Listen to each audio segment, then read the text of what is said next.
Welcome to the Being Remade podcast. I am here with my brother, Joshua, and my dad, John. And the purpose of this podcast is to talk about being remade, talking about what it looks like to be a Christian, to live by faith in the real world, and also to be able to ask, our dad questions about those things. So the first topic is what it looks like to be remade. And the purpose of this comes from 2 Corinthians 5:17. Therefore, if anyone is in Christ, he is a new creation. The old has passed away, behold, the new has come. What does it look like to, be remade or to be a new creation? Different perspectives. Well, I think it's important to view Scripture in its totality, and that means you have to look at the old and the new. One of the best illustrations for this, I think, is the potter and the clay, and you'll see references to this in the Old and the New Testament. So you have a question of, does the pot tell the potter what it will be?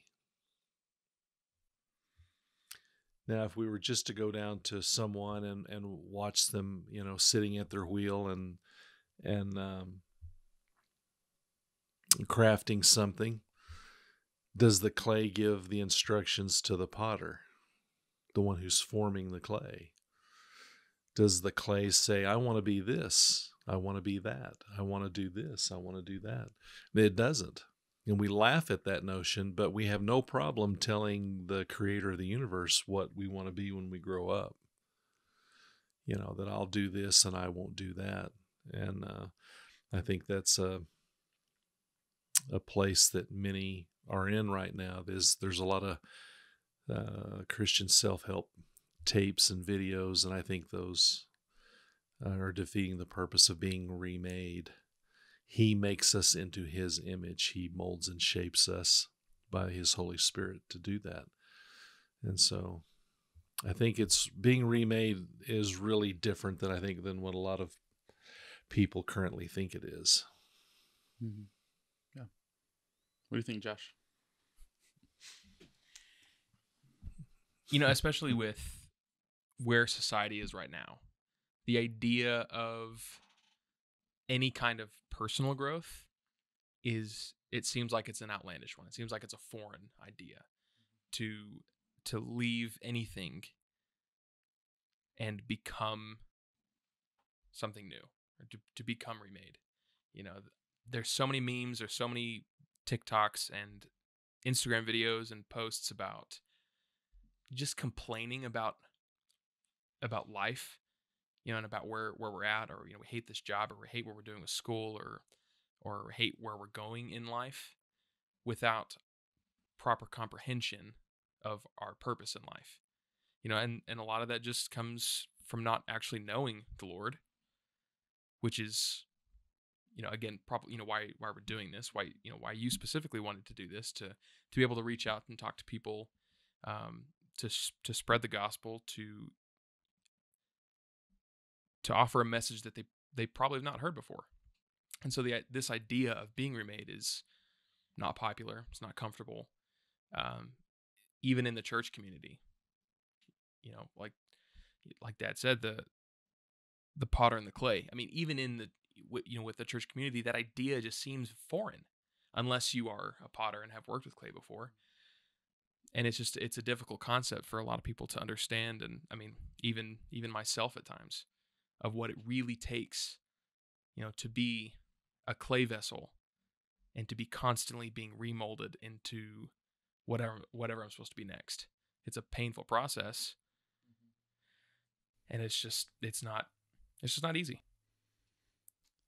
Yeah, and I, stimulating back to, why, going back to, what was it, freshman, sophomore year of college, of, what would I call, a side business, or what would I call something I would do freelance? And everything came back to, well, my faith has remade me.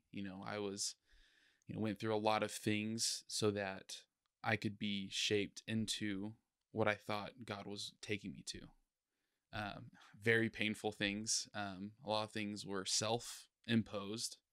A lot of things were, the Holy Spirit filled, led in that, if I accepted it or not. And the idea of this verse is the old has passed away. Each day we make that conscious decision of, are we going to be new? Are we going to be remade and remolded into what he wants us to be? That concept was just baffling, yet at the same time confusing and encouraging, because, coming out of something that I didn't really want to be in, yet I knew I wanted something better.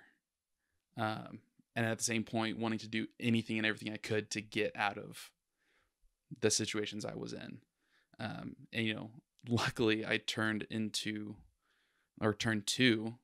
God and not relying on the world or myself. So I think, showing that it is definitely a painful process.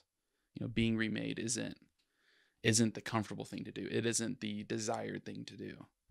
And in this, talking about how to be remade through, asking, what it's like as a father, what it's like to be a man after God's own heart, and to grow in that each and every day, and to face problems where we may think, we can do it ourselves, but then ultimately saying, what can God do and how can he use us in that? So. Yeah. And I think that's one of the misconceptions of our Americanized version of the gospel is that, we sit and listen to teachers, preachers, so forth and so on. And not everyone's this way. I don't mean to throw everybody into the pool. But, here are the three things of point of this lesson, and you do these things and you're good. And it doesn't work that way. Yeah, there are things we're commanded to do, to help folks, so forth and so on. But that's not where our salvation comes from. Our salvation comes from him. If we truly are the clay and he is the potter, then the more receptive we are and the more we bend to his will. Mm-hmm. If, in other words, is clay that is soft more easily molded than clay that's just about out of moisture and rock hard? Well, breaking into pieces before you can be put back together is going to be a lot more painful than if if your heart is soft. And that comes from humility. That comes from telling the Lord, I want to hear from you, like David. Mm-hmm. And we've talked about him before. I mean, Lord, search me. Is there any way within me that is hurtful? David wanted to know if there was something he was doing that he shouldn't be doing. And that's a big part of our growth. If we really want to find out what we need to be doing and how we need to be doing it, he'll show us the way. Mm-hmm. There's tons of examples in the Old Testament. He showed them how to farm. And not many people know this. He showed people how to farm. If you want to do barley, then this is how you plant it, and this is how you cultivate it. This is how you harvest it. If you want this crop, he gave specific details. Building the tabernacle, he gave specific instructions. Well, these men didn't know how to work gold. They didn't know how to work the wood. So he taught them himself. And I think we're missing that in our culture, that he wants to do these things for us. It's our job to say, yes, Lord, mm-hmm. To be remade. I want to be remade in your image. You tell me where I'll go, where I won't go. Tell me what I need to speak. Put your word into my mouth. All those kinds of things, are mm-hmm. part of that being remade, and not necessarily I have to recreate myself. Mm-hmm. That's the world's take on it. what do I need to be for the world? No.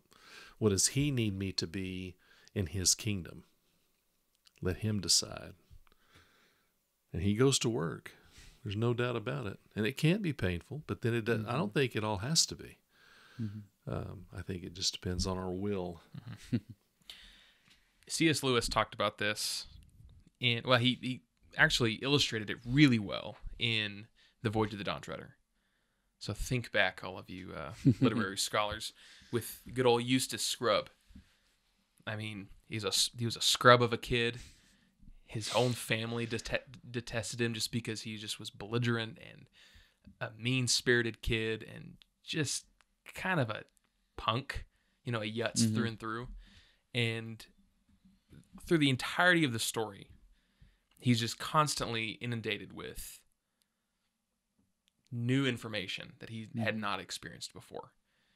But it was still shirking, the choice, shirking the responsibility of where he was. He was on a ship. He was in the middle of an ocean, new lands, new crazy stuff, and then turns into a dragon. Right. Mm-hmm. So he turns into a dragon, has an armband on, and becomes this hideous this beast. And he's clawing and clawing and clawing, and it just keeps growing back. And finally he sees Aslan. He finally has to have that humility to say, "Please help me." And if I remember right, because I haven't read in a couple of years, Aslan sinks his claws into him, and it's this incredibly painful moment, like just excruciating, because he's got this extra layer on, but then the claws. And then with each swipe, I think it says it became more and more of just a load being lifted and a weight being taken off the shoulders. And, finally having the humility to let the Lord just peel away the scales. So it's kind of a mixture of what we're talking about and what Paul went through, or before he was Paul, and with the scales of, it's going to take. It may take a really obvious thing to bring to us, or for us to fall to our knees. Sometimes it doesn't require as intense a thing as being turned into a dragon, but the response has to still be the same way. It has to be the humility to fall to the knees, to recognize that Jesus is Lord and is the only one that can take away the burdens of sin. And as we were talking, just the whole Eustace Scrubb, just was like, man, I can't believe I forgot about that. And that's what's cool about C.S. Lewis, just because he illustrates these things in a way, it's the modern parable. He illustrates it in a way that we can't think about otherwise. Yeah, like these foreign concepts, he illustrates so beautifully, and ultimately tells a fantastic story and retells the fantastic story of of Christ and his work that he's doing in all of us. Fantastic book. Not sponsored, by the way. But I think going back to Eustace, it's important to see when he gets turned into a dragon, he tries to take it off himself. Right. He's scratching himself. He's running into things. He's scraping himself on trees. Yet when he goes and tries to get help from people, they are trying to kill him because they don't know who he is. And that part takes me back to when, before all of this, where I was doing the same thing personally. I was taking things out on people. I was filled with anger. I had a hard heart. And it hurt to get broken. God did a lot to break my heart. To the point where, it's probably one of the best stories I have of one of our relationship, Dad, is, me walking into the house. And usually I just, whip around the corner and go to the room. And one night you stopped me, and you never stopped me. And you just said, "What's wrong?" And it literally felt like that, burden lifted, and I felt that I could talk, yes, to my dad, but at the same time, I was able to actually, talk to the Father and receive his help, just because of the few simple words of what is wrong. and, things that I've been holding in for, 8-10 months, and it was eating at me. It was eating at our relationship, Josh, and to a point where we couldn't stand each other. We would literally get in yelling matches over food or over TV shows, movies. We still sometimes do that, but it's more friendly now. It's out of a heart of love and not just, I can't stand your point of view, so I'm going to argue with you like a bunch of angry cats. Yeah. And, but at that time, things changed. At that point, like, I didn't think I was able to be somebody who, you had raised us to be. You raised us to have, a soft heart, to, love those who, were broken, and to go into the deep places where, we didn't want to be, but we had to be for his kingdom. And like that realization of, this is the first step to being remade. And I'm not done. Like each and every day, like, no, it's a lifelong process. Yeah. And, that is one of the first times, and, in the imagery of trying to do it myself, like a Eustace and a dragon, to then letting Christ take everything away from me. Still battle with anger, still battle with everything. But, just because we, do follow Christ doesn't mean we're not going to have burdens, and we're not going to struggle with things. Well, and I think that's something a strong message for people today, whether they are Christians or not. There's the perception of perfection, and I think Jesus showed us, yes, he died without sin, but notice when you define the word perfection, it means to finish. It doesn't mean spot free. It doesn't mean without error. It means to complete something. That's what that word means. And so how did Jesus finish his life here on earth? It is finished. And so that's the perfection right there. And so we strive thinking, well, I don't want to be making mistakes. Well, it's not about making mistakes. It's about finishing what you started. And so you're on this road. You started this walk. Things have happened to you. It started back in high school with, torn ACL, and then another torn ACL. And those things is the Lord saying no to something, but more importantly, it's put your eyes upon me. And I'm going to prepare you for things later on that will be even harder for you to do if you are not able to overcome what's going on now. And that's part of that being remade. That's, sadly, pain is part of that. Unfortunately, some people seem to go through more than others. Some seem to be able to endure more pain than others. But, it's just one of those, it's part of that process. But I think it's important to remember, perfection in God's eyes is to finish the race. Not just be without mistakes. We're going to make mistakes. We're going to fall. We got to get up and keep moving, keep trucking. So that's what you boys do. Keep going. Try to, at least. From your positions in life is different from mine.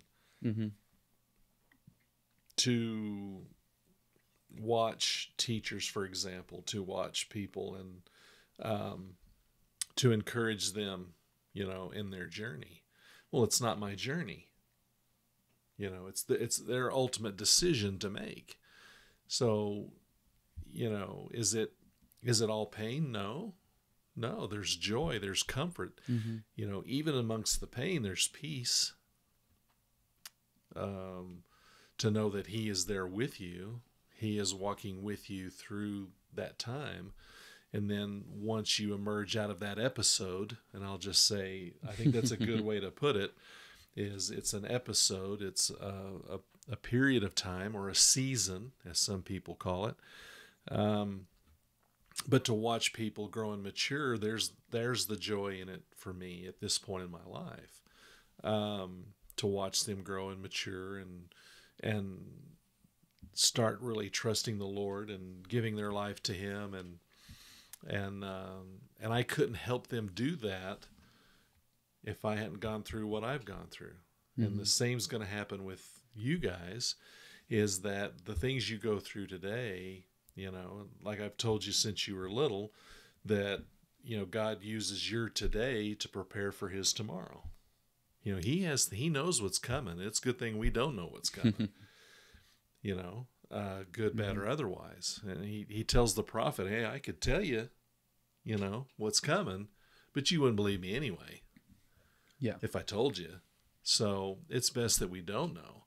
But I think there's a joy in that, in watching people truly give their life to Him, and just, and this is not a 1, 2, 3, 4 step program that everyone follows. After 1 month you're here, after 6 months you're there. No. I mean, it took Moses 40 years? I don't know if we all have that much time, like he does, or did. But everyone's different in how they're going to respond and what they need to do, and according to God's will, His timing, and His kingdom for what He needs you to do next. And so I think it comes back to humility, and wanting Him to have that. And once you have that, then you can have that peace that, okay, I'm not in control, He's in control. And so there's a lot of comfort, when you get through those tough seasons, and as you're walking and growing, and He gives you some breathing room, to absorb that teaching. He doesn't just dump it all on you at once. To watch you go through what you went through in high school, then be able to do the things you did in college. To do the things you did in college, you wouldn't have been able to done if you hadn't torn 2 ACLs. I'm pretty confident of that. Okay, so people can say, oh, that's harsh and that's hard. Well, I don't look at it that way. It's, if God permits it, if God orchestrates whatever happens in our lives, then there's a good in that. He works all things to the good of those who love Him. So even if it is painful or not, He's going to work the good into that. And so there's a comfort and a peace that can come along with that. So, yeah, it's all good stuff. But it's probably easier for my end of life than it is y'all's end of the life. Yeah, we're just starting. You're starting out, and I'm just kind of like, well, is it downhill from here? But I hope, I hope it's not, just all downhill, but it'd be like a nice decline. I think there's probably more years behind me than there are ahead. But, it's I wouldn't trade it. I look back at the hardest times. Those are the times I cherish the most. I can start to agree with that. I cherish those the most. Yeah. That's when I felt Him the most. That's when I was seeking Him the most and desired Him to be close. Those were the times where He revealed a part of His character to me. Yeah. So I think that's good stuff. We shouldn't try to avoid His discipline, His hand to mold and shape us, to remake us in what He wants us to be, because there's good things that come out on the end. Because we don't know how our response to Him when we say yes to Him, how that's going to help somebody in their life. We don't know how that's all going to, ripple out and affect the people around us. So, it's good stuff. Yeah. I think we don't see that. Sometimes we don't get to see the fruit of those things. Right. That's right. Until, I think it was one of the first times I got to actually give a big, devo or tell my story to people. And I had just a few people come up to me afterwards, but then they said, I never knew you were going through that, or after you telling me that, I've been struggling with this. And then it just opened a completely other door where I wouldn't have been able to talk to him about that because, from the point that they were, showing me, everything was fine. Same thing that I was doing to other people. I was putting up a lot of walls, to protect myself. But I think being able to go through those things, like you said, even at a young age, which was it was about 3 years ago. I think that again was just the start of him saying, this is what I need you to be doing. And, honestly, that's kind of where this started. Josh, you kind of said, hey, you probably should do this. You should do, motivational speaking, or, you should do this more. And I was just kind of, that's whatever. But within the last, 4 or 5 months, it's been on me, in worship to him of saying, you need to do this. You need to sit down, with your brother, with your dad, and talk about these things. And it wasn't, I would talk to people and they'd be like, oh yeah, that sounds cool. But it never was, it kind of was just there. And I was like, oh, maybe it's just my own thought. But when it keeps happening for 5-6 months and it's in worship, not, in day-to-day of doing creative stuff or whatever. No, when it's me fully worshiping him and he's putting this on me over and over, I couldn't help but do it because, and then bringing it to y'all were just like, okay, let's do it. Like, what's holding you back? And, here we are starting it. And so I think, this was a very good thing to start. So, well, thank y'all for coming. It was a great first talk about how we're being remade. Hopefully in the next few episodes, we'll talk about the next steps in that and some things that we can do from there and going from there, and or even help people start that first step in accepting the being remade part. And thank you all for tuning in. See you next time.